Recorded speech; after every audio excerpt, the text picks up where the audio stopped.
Damos vuelta de página aquí en La Inquietud por CNN Radio Rosario. Del otro lado de la línea, un gran amigo. Es economista, máster en finanzas por Ditela, es profesor universitario, autor de múltiples artículos en los más prestigiosos journals del mundo, autor junto a Walter Block de The Austro-Libertarian Point of View y de The Classical Liberal Case for Israel.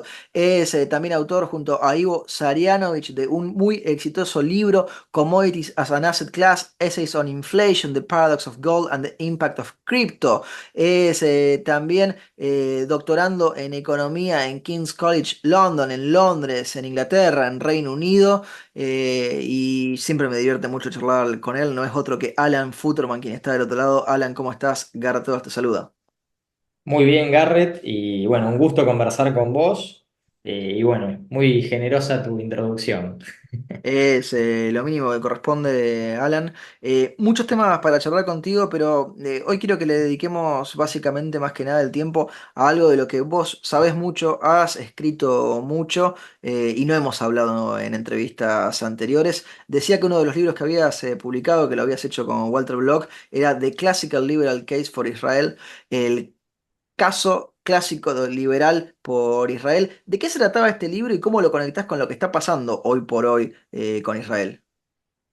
A ver, es un tema muy complejo y que lleva mucho tiempo para explicar, pero dicho eso, podría resumirlo de la siguiente forma. Hay dos mitos en contra del Estado de Israel, que son los que más se han extendido y sobre la base de los cuales se han creado otros. Estos mitos son la idea de que el Estado de Israel nace de la expropiación masiva de los árabes palestinos y de la limpieza étnica de los árabes palestinos. Cuando, en el año 1948, cuando se sucede la guerra de independencia de Israel, y efectivamente el país nace ahí. Entonces, respecto de esto, lo que hay que entender es que esta no es la raíz del llamado conflicto árabe-israelí en el sentido de que, digamos, la pulsión para destruir Israel no nace de que alguien piense que la propiedad de la tierra en el Estado de Israel es ilegítima desde el punto de vista de John Locke o del liberalismo clásico. Nadie Sí. piensa eso. O sea, jamás no es no son seguidores del liberalismo Sí, sí, clásico. no es un grupo terrorista que se haya puesto a leer lo que dice la filosofía liberal al momento de opinar o de actuar. Totalmente. Entonces, la raíz del conflicto en realidad es el rechazo a la presencia de judíos en ese área geográfica y de un Estado judío, de cualquiera de las dos formas. Ahora, ¿por qué nosotros nos enfocamos en esto? Bueno, porque el argumento, como se vende en Occidente, es un argumento de derecho de propiedad esencialmente. Cuando alguien dice que a alguien lo expropiaron, quiere decir que le sacaron algo que le correspondía. Claro. Entonces esto se responde muy fácilmente de la siguiente forma. El territorio en el cual nace el Estado de Israel en el año 1948, que es un pedazo de la Palestina histórica, ahora voy a explicar qué significa esto. En ese territorio, el 9% aproximadamente era propiedad de judíos, el 3,3% era propiedad de árabes israelíes, que son árabes que permanecieron luego de la guerra de independencia de Israel dentro del territorio del Estado de Israel, que son ciudadanos israelíes y que hoy en día son el 20% de la población de Israel. En el año 48, 49 eran 150.000 los que permanecieron dentro del Estado de Israel. Hoy en día son 2 millones, que son el 20% de la población aproximadamente. Y luego había 16% aproximadamente de territorio que estaba en manos de árabes que abandonaron esa propiedad durante la guerra. En mayor parte, y acá viene el tema del mito de la limpieza étnica, Sí. que es en mayor parte la abandonaron esa tierra por miedo, como lo reconocen historiadores como por ejemplo Benny Morris, que son parte de los nuevos historiadores que son críticos del Estado de Israel. Por eso cito a Morris puntualmente y no a otros que son a favor de Israel, pero lo que Morris dice es que la mayoría de los árabes se van por miedo, por la guerra, y una pequeña minoría es desplazada durante la guerra. Obviamente por fuego cruzado, el avance de los ejércitos, etcétera. Ahora, al mismo tiempo que aproximadamente 900.000 árabes abandonan el estado, digamos, el naciente Estado de Israel, ¿a dónde van? Van a lo que se conoce como Cisjordania, Mm. que es Judea y Samaria, y la Franja de Gaza. Más o menos eran entre 900.000 y 1 millón. Hoy en día hay 3 millones aproximadamente de árabes en Judea y Samaria, también se conoce como West Bank eso, o Sí, Cisjordania. en inglés West Bank, exactamente. Sí, y 2 millones en la Franja de Gaza hoy en día. Entonces, como ves, Israel tiene una población árabe importante que tiene acceso digamos, o sea, básicamente tiene todos los derechos que tiene cualquier judío israelí. Tienen, o sea, acceso a, digamos, a periódicos, son gran parte de los médicos, gran parte de los farmacéuticos en Israel son árabes. Sí, sí, son un ciudadano más con todos los derechos plenos de su ejercicio. Sí, sí, hay jueces, hay miembros de la Corte Suprema, hay partidos políticos, algunos partidos políticos con políticos que incluso están en contra del Estado de Israel. De hecho, en la coalición anterior de gobierno había un partido que tenía, digamos, origen en los hermanos musulmanes y era parte de la coalición de gobierno, lo cual es una cosa que si uno no lo conoce diría esto no puede ser, es demencial. Pero bueno, en fin, Bueno, al siendo mismo argentinos, tiempo... algunas cosas no nos sorprenden, ¿no? Claro. Bueno, al mismo tiempo, en el mundo árabe, 1 millón de judíos, más o menos en la misma época del nacimiento del Estado de Israel, fueron expropiados y expulsados. Mm. De lo cual poca gente o casi nadie menciona nada y nadie de hecho conoce demasiado del tema, pero por ejemplo, comunidades que tenían miles de años en esos países, literalmente miles de años, como en Irak o, o, por ejemplo en el Yemen, fueron expulsados, expropiados. Hubo efectivamente una limpieza étnica de ellos y Es decir, no... en los países de alrededor de lo que Sí, era el naciente Estado de Israel en ese momento. exactamente, exactamente. Y bueno, lo que terminó sucediendo es que esa gente emigró a Israel o a Europa o a Estados Unidos o incluso a la Argentina. Y bueno, en ese sentido siguieron adelante con su vida. Lo que sucedió con los árabes palestinos es que no fueron aceptados en los países árabes. En algunos países árabes ni siquiera se les ha dado ciudadanía. Y los mantuvieron en campos de refugiados en ese momento, en estas zonas, en Judea, Samaria, Cisjordania, digamos, la Franja de Gaza, etcétera. Esos campos de refugiados luego se convirtieron en ciudades. Hoy en día, por ejemplo, en los medios se suelen referir a campos de refugiados en esa zona, pero no son campos de refugiados, son ciudades, de hecho, que tienen edificios, pasa que a uno le dicen que es un campo de refugiados y uno piensa que Sí, son sí, carpas son carpas. precarias. Claro, pero el argumento es por qué se les sigue llamando así, porque la idea es que ellos fueron expulsados y que están esperando a retornar, digamos. Pero lo concreto es que judíos fueron expulsados de los países árabes más o menos en la misma época por ser judíos, no por producto de una guerra, porque la guerra no sucedía ahí, sino que sucedía en el territorio en el cual hoy está el Estado de Israel, que es, digamos, el oeste del río Jordán, ¿ok? Que por eso se llama el West Bank, es justamente el West Bank del río Jordán.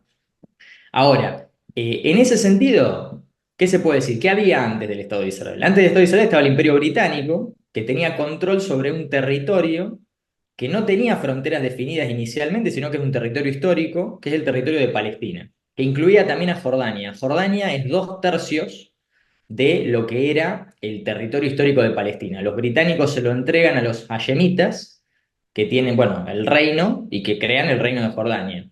Eh, y al mismo tiempo, digamos, el nombre Palestina proviene de la denominación de ese territorio que hace el Imperio Romano hace 2000 años aproximadamente, en el año 135, luego de terminar de destruir una rebelión judía que hubo en ese momento, y llaman a la tierra de Judea, la pasan a llamar Palestina, y por ejemplo a Jerusalén la pasan a llamar Aelia Capitolina, por el nombre del emperador, uno de los nombres del emperador en ese momento que era Helio. Ahora, ¿qué pasa después? En el siglo VII se da la invasión árabe a la zona. Ahí los judíos terminan de ser prácticamente expulsados. ¿sí? O sea, la expulsión empieza con la destrucción de Jerusalén en el siglo I, Sí, prosigue con esta rebelión cuando es aplacada por el Imperio Romano 35 años después, y después termina siendo, digamos, finalizada esta expulsión en el siglo VII. Cuando los árabes invaden allí, por ejemplo, ahí es cuando se construye la mezquita de Al-Aqsa, etcétera, en Jerusalén, en el Monte del Templo, ¿ok? Pero al mismo tiempo siempre hubo presencia judía en la tierra de Israel y más o menos para el fin del siglo XIX, 1890 por ahí, había más o menos 450.000 árabes y 50.000 judíos aproximadamente. De nuevo, lo que quiero resaltar con esto también es, o sea, es que la gente no es consciente de que esto es algo tan pequeño.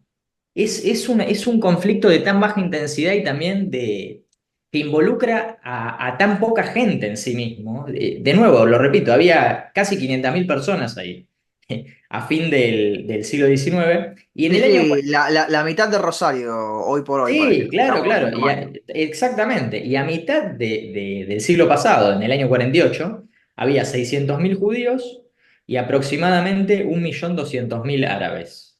De nuevo, muy baja población. De nuevo, lo menciono también porque para dimensionar esto Sí, es muy, muy. el nivel de conflicto internacional y cómo ha Sí, escalado con una población en cantidades tan pequeña en contraste y en términos absolutos y relativos. Exactamente, completamente fuera de todo contexto y además, en este sentido también es interesante mencionar que Israel es un país muy pequeño, o sea, es sumamente pequeño, es más pequeño que la provincia de Tucumán. Entonces, bueno, en fin, ¿a qué voy con todo esto? Que los mitos contra Israel son falsos y el origen de toda esta agresión es el rechazo a la presencia judía en la tierra, históricamente, del pueblo judío, a la cual el pueblo judío siempre se sintió cercano, que donde se habla el idioma judío, se estudian los libros judíos, se sigue el calendario judío, en fin. Entonces, en el año 47, las Naciones Unidas emiten una resolución para la partición del territorio que estaba en manos del mandato británico en dos estados, uno árabe y uno judío. Era en efecto el segundo estado árabe, porque como mencioné antes, más o menos 2/3 del territorio ya se le habían dado a Jordania para Claro. ser un estado árabe. Ese iba a ser el segundo estado árabe, y luego un pequeño estado judío. O sea, se les estaba concediendo incluso más que al pueblo judío ya en ese momento. Se les había Sí, dado sí. primero un territorio y se les estaba dando un segundo territorio en vista de cerrar el conflicto. Bueno, claro, o sea, sí, a ver, para poder encontrar una resolución, la partición se hace con criterios demográficos, pero de cualquier forma, como dije, en el territorio donde nace el Estado de Israel, el 20% de la tierra era más o menos propiedad de árabes, el 9% propiedad de judíos y el otro 70% no era de nadie, era del Estado, básicamente. Pero hay otro tema importante a tener en cuenta acá, que en general, en el territorio de Palestina, digamos, el área histórica de Palestina, la mayor parte del terreno, del territorio que nosotros mencionamos en el libro es importante. Desde el punto de vista del liberalismo clásico, uno obtiene propiedad a través de mezclar el trabajo con la tierra o Ok, con un recurso que sea sí. virgen. La mayor parte de la tierra era considerada incultivable o imposible de arar, Sí, digamos. básicamente no servía para nada esa tierra. Correcto, correcto. Entonces, gran parte de la tierra que se categorizaba como propiedad de árabes no era cultivable y por lo tanto no podía ser legítimamente, digamos, propiedad de nadie. ¿Por qué? Porque era básicamente tierra que no había sido trabajada por nadie nunca. ¿Qué era en realidad? Eran concesiones gubernamentales, por ejemplo, del Imperio Otomano, a dueños que estaban ausentes, o, por ejemplo, básicamente, digamos, parte de la tierra que sí era cultivable, esa podemos concebir que estaba legítimamente, digamos, controlada o propiedad de árabes, pero era una fracción de la tierra en total. Más o menos cuánto. Del total de la tierra, más o menos podemos decir hasta un 29%, siguiendo el máximo posible de lo que se consideraba arable en ese momento. Probablemente haya sido un poco menos, más cerca del 20%. Entonces, ¿qué es lo que nos quiere decir esto? Que al mismo tiempo, los judíos, ¿qué tenían? Tenían más o menos entre 1,5 y 2 millones de dunums, que es la medida de la zona en esa época, y que era básicamente más o menos un tercio de la tierra cultivable en todo Palestina y la mitad de la tierra cultivable aproximadamente del territorio en donde nace el Estado de Israel. ¿Ok? Entonces, ¿a qué vamos con todo esto? Pero de nuevo, la mayor parte de la tierra no era de nadie, era propiedad del Estado. Lo que nosotros concebimos como propiedad en sentido occidental era una fracción muy pequeña y la mayor parte de la tierra en manos de árabes eran en realidad distintos tipos de categorizaciones de concesiones gubernamentales. Ahora, ¿por qué menciono esto? Porque la idea de que había digamos, un grupo específico, árabes palestinos, que eran dueños de la tierra y existía tal cosa como Palestina, y no es cierto eso. O sea, ellos tenían propiedad sobre una parte de la tierra, una minoría de la tierra, igual que los judíos, y la mayor parte de la tierra, no solamente que no tenían soberanía política allí, porque habían estado los británicos y antes habían estado los otomanos por 500 años, sino que también no es cierto que hayan controlado la tierra esa. En general, hayan tenido, digamos, su propia, digamos, entidad política, en fin. Entonces, cuando las Naciones Unidas hacen esta Partición, sí. partición con criterios demográficos para que el Estado judío tenga una mayoría judía, que en ese momento era muy pequeña, pero con la inmigración, que, por ejemplo, 10 años después la población de Israel se triplica. Sí, sí, los que volvieran de estar desperdigados y exiliados en el mundo Sí, al... o los mismos expulsados y expropiados de los países árabes, de judíos árabes. Pero bueno, en fin, era el criterio demográfico, donde había mayoría árabe, Estado árabe, y donde había mayoría judía, Estado judío. Bueno, en fin, los estados árabes rechazan esto y lanzan una invasión sobre el recientemente creado Estado judío, y bueno, la guerra esa la pierden, el Estado de Israel finalmente se impone en el año 49 y después posteriormente a lo largo del tiempo hay otras guerras que se van sucediendo, por ejemplo la guerra de Suez del año 56, la guerra de los 6 días del año 67, la Yom Kippur en el 73, etcétera. ¿Qué pasa con esto? Bueno, todo esto es una cosa muy compleja que va a lo largo de la No, no, historia, no, en fin. y yo voy anotando mentalmente un montón de hilos para después seguirlo, pero estás haciendo ahí Pero un repaso muy claro concretamente, para los que no somos expertos en el tema. sí, a ver, y para seguir con esto, en el año 67, cuando se agarra la guerra de los 6 días, en la cual previa a la guerra había un terror en Israel de que el Estado de Israel desaparezca, porque estábamos hablando, por ejemplo, de Egipto, Siria, armados por la Unión Soviética, con armamento avanzado, tenían mayores capacidades que el Ejército de Defensa de Israel, pero el Ejército de Defensa de Israel, como tenía, digamos, conocimiento por informes de inteligencia y demás de la localización de bases o de bases aéreas, puntualmente pudo neutralizar gran parte de esa capacidad, pero si no hubiera sido probablemente invadido y destruido el Estado de Israel. Pero lo concreto es que en 6 días Israel logra imponerse en el 67, junio del 67, y incrementa su tamaño. Toma los altos del Golán de parte de Siria, toma Judea y Samaria o Cisjordania de Jordania, la Franja de Gaza y la península del Sinaí de Egipto, y bueno, se incrementa su tamaño. ¿Qué sucede después? A fines de los 70, y acá está el punto fundamental, cuando no está la intención de agredir y de tratar de destruir el Estado de Israel, se termina el conflicto. ¿Por qué? Porque cuando Egipto reconoce que ya no puede destruir a Israel por medio de las armas, particularmente después de la guerra de Yom Kippur del año 73, donde, muy similar a lo que pasó en octubre del año pasado, Israel estaba con la guardia baja, digamos, y es atacado simultáneamente, y bueno, esa fue una guerra muy dura. Pero finalmente Israel se impone y bueno, ahí Egipto reconoce como que no puede destruir al Estado de Israel por medio de la fuerza. Entonces, finalmente, en los 70, al final de los 70, ocurre el acuerdo de paz en el cual Israel, a cambio de ese acuerdo de paz, entrega la península del Sinaí a Egipto y bueno, desde ese entonces no hubo más ningún tipo de hostilidad militar. Ahí te detengo un segundo, Alan, y Sí. aprovecho porque fuiste dejando un montón de temas muy importantes para darle profundidad y preguntarte. Y además ya marcabas lo del 7 de octubre de 2023, ¿no? Que también ha sido otro giro terrible en esta larga historia. Israel venía en los últimos años procesos de acuerdo de paz con muchos países que habían sido históricamente enemigos del pueblo israelí. ¿Eso también juega en el esquema para entender lo que está pasando ahora con la franja de Gaza? Exactamente, bueno, a eso justamente iba. O sea, cuando Egipto reconoce que no puede destruir Israel por medio de la fuerza, lo que termina sucediendo es que se llega a un acuerdo donde Israel le entrega la península del Sinaí, hay paz, etc. Este mismo esquema se replica con Jordania en los 90 y ahora, luego de los acuerdos de Abraham de hace algunos pocos años, con Emiratos Árabes Unidos, con Marruecos, con Bahrein, etc. ¿Qué quiere decir esto? Quiere decir que Israel estaba avanzando en acuerdos de paz con distintos países del mundo árabe, porque hay una parte del mundo árabe que está a favor de Israel. Esto en Occidente puede resultar como algo inentendible, pero es literalmente así.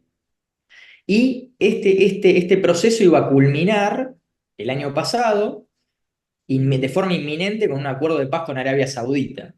Ahora, ¿qué significa un acuerdo de paz entre Israel y Arabia Saudita? Fundamentalmente, prácticamente el fin del llamado conflicto árabe-israelí, porque la mayor parte del mundo islámico, que es sunita, ¿ok? Es representada en gran parte por Arabia Saudita. O Entonces, sea, casi casi que se iba a terminar el conflicto. No, no bueno, a ver, 100%, pero ahí cerca con eso. bueno, a ver, nunca nada se No, termina del obvio. todo, pero más o menos puedo decir que sí, por lo Era un menos gran con el mundo avance. árabe, por lo Sí. menos con el mundo árabe. Entonces, ¿quién quedaba en offside, si vos querés ahí? Aquellos que todavía quieren destruir el Estado judío por la fuerza, que quién es básicamente Irán, Hezbollah en el Líbano, Hamas en la Franja de Gaza, que está financiado por Qatar, entre Sí. otros. Todos Siria. todos grupos terroristas. Sí, sí, entonces bueno, fundamentalmente lo que sucedió fue que yo creo que ellos, bueno, yo creo, es lo sería más razonable pensar, que ellos vieron que el momento para poder atacar era ese porque justamente se estaba terminando el tiempo. Porque si había un acuerdo de paz con Arabia Saudita, la visión del mundo en general iba a cambiar respecto de esto. En cambio, ellos, el cálculo que probablemente hayan hecho era que si ellos hacían la invasión del 7 de octubre con lo que fue la matanza que hicieron, que ahora vamos a hablar si querés, y por lo tanto Israel iba a responder a eso, y eso iba a generar, obviamente, según esta visión, que el mundo se vuelva, digamos, Tiene más aún en contra de Israel. una respuesta empática en favor suyo y negativa Exacto. en contra de Israel. Tomemos ese punto porque hay algo que me sorprende mucho a partir del 7 de octubre para este lado y que a lo mejor algunos recién se están dando cuenta ahora en la política, incluso en la política argentina, que tiene que ver con esta mutación o nueva cara del antisemitismo que parece verse ahora con más claridad en la izquierda más que en la derecha, por lo menos en cierta parte del mundo y del hemisferio norte, y que no se quiere reconocer como antisemita, sino que pone la excusa en el Estado de Israel y en las acciones de estos últimos meses. Pero en el fondo es el viejo antisemitismo de siempre, ¿no, Alan? Totalmente. Ahora, ¿cómo lo sabemos? Hay que distinguir lo siguiente. Antes mencioné, el conflicto este está completamente desproporcionado. Es una cosa que es, o sea, si alguien vendría de otro planeta y dijera, y empezara a leer los diarios, diría, pero bueno, en el Estado de Israel está concentrada la maldad de toda la galaxia, digamos, porque uno ve las resoluciones de Naciones Unidas, las resoluciones particularmente de condena del Consejo de Derechos Humanos de Naciones Unidas, etcétera, etcétera. Y uno ve una desproporción contra el Estado de Israel que uno dice, o claramente hay una obsesión con este país, o está concentrada la maldad humana acá.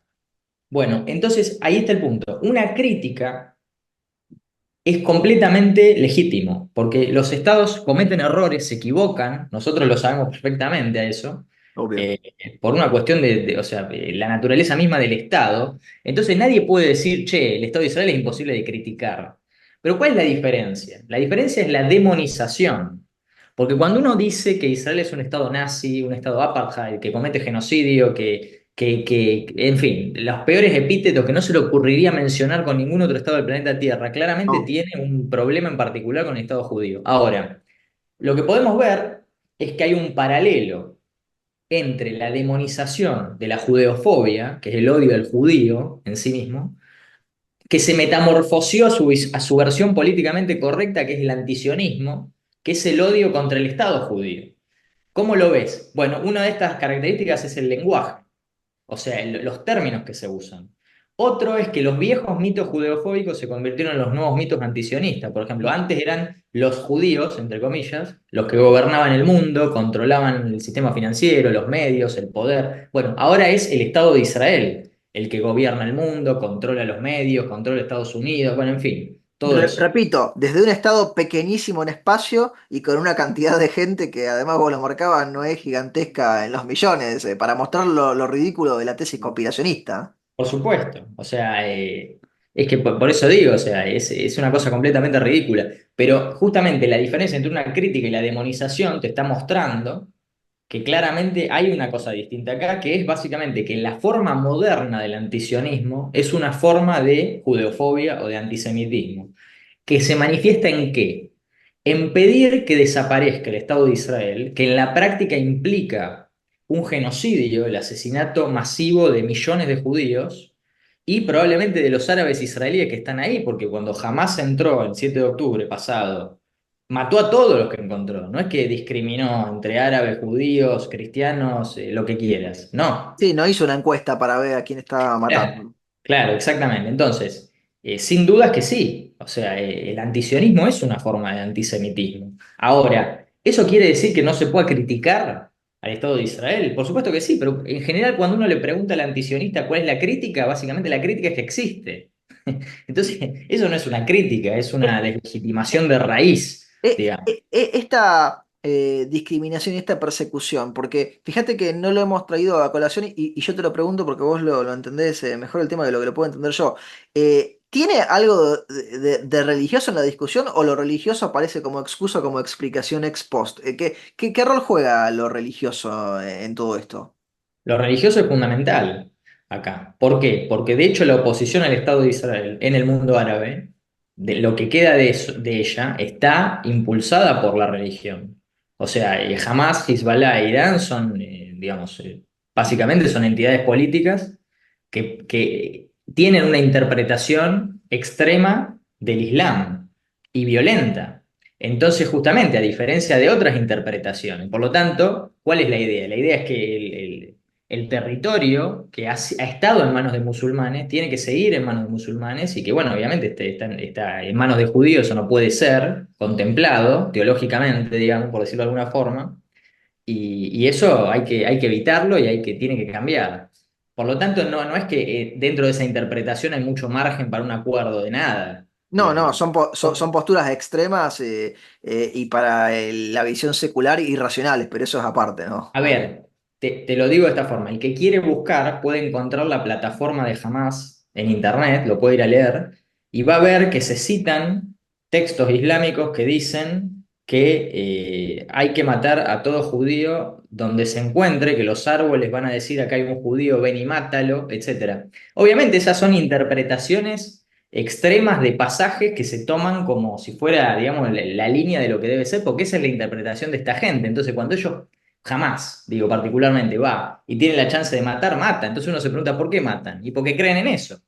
En la plataforma de Hamas se dice también que, digamos, el problema no es solamente el Estado de Israel, son los judíos. Mm. Y que están detrás, digamos, de las conspiraciones, de la Revolución Francesa, de la Revolución Rusa, de la Primera y la Segunda Guerra Mundial. O sea, hay que leerlo. Yo le diría que la gente que vaya y lo lea para ver cómo porque Sí, uno sí, no entiende de el Occidente. nivel de desvarío total y absoluto y desconexión de la realidad. Sí, pero hay un detalle más, que es lo que yo mencionaba antes, es la demonización. Cuando vos demonizás a alguien en particular, en este caso, está todo permitido contra esa persona. ¿Por qué? Porque es el mal absoluto. Entonces, si uno lee la plataforma jamás se da cuenta por qué actuaron como actuaron, digamos. Eh, Sí, sí, sí, sí. Pensaba, es una lógica de Carl Schmitt llevada al extremo, ¿no? En esto de amigo enemigo, porque sí, no es solamente un grupo el que se culpa de los males, sino de todos los males sabidos y correcto. por haber y que vendrán. Y eso nos lleva, Alan, aprovecho que te tenemos, nos quedan unos minutos más antes de que te liberemos, porque dijimos de hablar de octubre en adelante. qué hay de aquí en adelante con este conflicto, ¿no? Porque es un nuevo capítulo distinto a los anteriores. ¿Vos cómo te imaginas el desarrollo? No te estoy pidiendo una bola de cristal, pero ¿cómo te imaginas el desarrollo? ¿O qué pensás que se debería hacer en todo caso? A lo mejor puede ser una perspectiva desde Israel con lo que está sucediendo ahora. Bueno, a ver, después de la masacre del 7 de octubre, que para resumirlo, o sea, significó el asesinato de 1.200 personas de la forma más sádica que uno podría concebir, pero además el desplazamiento de cientos de miles de israelíes que hasta el día de hoy no pueden volver a su casa en la zona alrededor de la Franja de Gaza y ahora, por ejemplo, en el norte de Israel, que está siendo bombardeada hace meses por Hezbollah desde el Líbano. Y no solamente eso, miles de heridos, el lanzamiento de miles de cohetes desde la Franja de Gaza hacia el territorio israelí. O sea, todo eso significó el 7 de octubre, pero no fue solamente eso. Ahora, ¿cuál era la política anterior? La política anterior en Israel era crear, por ejemplo, instrumentos como la cúpula de hierro que detiene los cohetes en el aire para evitar que impacten y que generen un daño y tratar de fortalecer, digamos, la frontera con la Franja de Gaza. Bueno, esa frontera fue barrida e invadida el 7 de octubre y el lanzamiento de cohetes no se detiene ni hasta ahora. Entonces, la única alternativa que había viable era destruir al Hamas. Ahora, ¿cuál es el problema? Que el Hamas está operando desde zonas civiles y tiene toda su infraestructura debajo de la tierra con una red de túneles que tiene el tamaño del subte de Londres. Hmm. Entonces, claro, son cientos de kilómetros de túneles, de redes de túneles, desde las cuales, obviamente, almacenan sus armamentos, se mueven por ahí y luego disparan desde zonas civiles. Entonces, obviamente, la operación, digamos, para destruir a Hamas es de una complejidad enorme para reducir víctimas civiles, pero al mismo tiempo para destruir a Hamas, que Obvio. se esconde entre civiles, digamos, Sí, sí, los utiliza de escudo y de excusa para tratar exactamente, escudos humanos. de evitar que los ataquen en una de las cosas más arteras posibles, ¿no? Utilizar a inocentes Sí. para que no los ataquen. Exacto. Y bueno, en fin, toda esta situación que ha generado, obviamente, es una tragedia, porque las guerras son tragedias para todos los seres humanos que están involucrados en ellas, sean o no parte, sean colaterales o no, lo que sea. Pero bueno, en breve, esto aparentemente ya con la incursión del ejército en Rafía, con Rafa, eh, esto ya debería estar finalizando porque los batallones de Hamas fueron, digamos, neutralizados uno tras otro. Pero bueno, veremos, vamos a ver cómo sigue ahora y también cómo sigue en el norte con el Hezbollah, que también continúa atacando diariamente hacia, digamos, disparando cohetes y drones y todo tipo de armamentos contra la población civil del norte de Israel. Entonces, bueno, a ver. ¿Qué es lo que eventualmente va a ocurrir? Que va a terminar, digamos, esta situación, pero lo más, digamos, problemático es que si uno ve encuestas dentro de los territorios árabes palestinos, hay una mayoría que está a favor de Hamas Mm. todavía. Entonces, ¿y cuál es la alternativa? La alternativa es la Autoridad Nacional Palestina, que parece moderada, pero es moderada al lado de Hamas. Porque también, digamos, por ejemplo, tienen un sistema educativo que literalmente le lava el cerebro a la población para que odien a los judíos y al mismo tiempo le pagan, digamos, sueldos a asesinos en masa, terroristas, que están en cárceles. En fin, a lo que voy es que a diferencia de, como dijimos antes, de Egipto, Jordania, Emiratos Árabes, etcétera, esa pulsión de agredir y de destruir al Estado judío todavía no desapareció. Sí, no hay un interlocutor válido con el cual se pueda dialogar Bueno, ahí está el solucionar. punto. En las encuestas hay una minoría, pero que no es poca minoría, o sea, no son pocos, o sea, hay más o menos un 20% de la población árabe-palestina, de Judea, Samaria, Franja de Gaza, etcétera, que quiere vivir lado a lado en paz con los israelíes. Y si vos te fijás, o sea, estamos hablando, por ejemplo, si yo te digo que hay 2 millones de personas en la Franja de Gaza y 3 millones en Judea y Samaria, estamos hablando del 20% de la población, estamos hablando de 1 millón de personas. Sí, no es poco. No, y el 20% de los israelíes, que son árabes israelíes, estamos hablando de 2 millones, que son, repito, viven una vida floreciente en Israel, son pacíficos, ¿Por qué? Porque también hay un tema institucional ahí detrás. ¿Viste? Vos siempre hablás mucho de las instituciones y es muy importante el tema de las instituciones. Y claro, las instituciones de un país republicano, democrático, etcétera, generan una economía de mercado, Y generan incentivos para prosperidad, que la gente. ¿Cómo? prosperidad. Exacto, para que la gente quiera construir su propia vida, digamos, y no busque destruir la vida ajena. En cambio, si uno ve la Franja de Gaza gobernada por Hamas, es una teocracia totalitaria, y en la Autoridad Nacional Palestina, los territorios que gobiernan, es básicamente una dictadura. O sea, Mahmoud Abbas, la última elección que tuvo, el periodo terminó hace como más de 10 años ya. Entonces, claro, son sociedades muy opresivas y dictatoriales. Entonces también uno tiene que preguntarse también, porque por ejemplo uno puede decir, bueno, ¿cómo realmente podés saber cuál es la cantidad de gente, más allá de encuestas, que esto que lo otro, que no quiere más la violencia? Es muy difícil, porque claro, si vos en la Franja de Gaza gobernada por Hamas salís a decir, che, a mí me gustaría que haya paz con los israelíes, no vas a durar mucho tiempo No, viviendo. Entonces, también ahí está el problema, ¿no? Pero bueno, vamos a ver cómo continúa, pero de nuevo, la trayectoria de largo plazo es en favor de la conciliación, la reconciliación y el entendimiento. Por eso no hay más guerra con Egipto, con Jordania, con Emiratos, en fin, eso es también creo que lo que hay que. Y lo que era inminente, que era la paz con Arabia Saudita. Entonces, hay fuerzas que tratan de detenerlo, pero pero ya eh, avanza. hay que ser optimista respecto del futuro. Por lo menos así trato de pensarlo. Has sido muy claro y muy generoso con tu tiempo, Alan. Gracias por prestárnoslo y te comprometo para más adelante en otra charla para que volvamos a los temas económicos que también son de tu expertise y que a lo mejor nos cuentes que estás investigando en Londres la próxima. ¿Te parece? Bueno, muchísimas gracias. Ha sido un gran gusto conversar con vos. Gracias por la invitación. Abrazo grande. Lo teníamos a Alan Futterman aquí en La Inquietud por CNN Radio Rosario.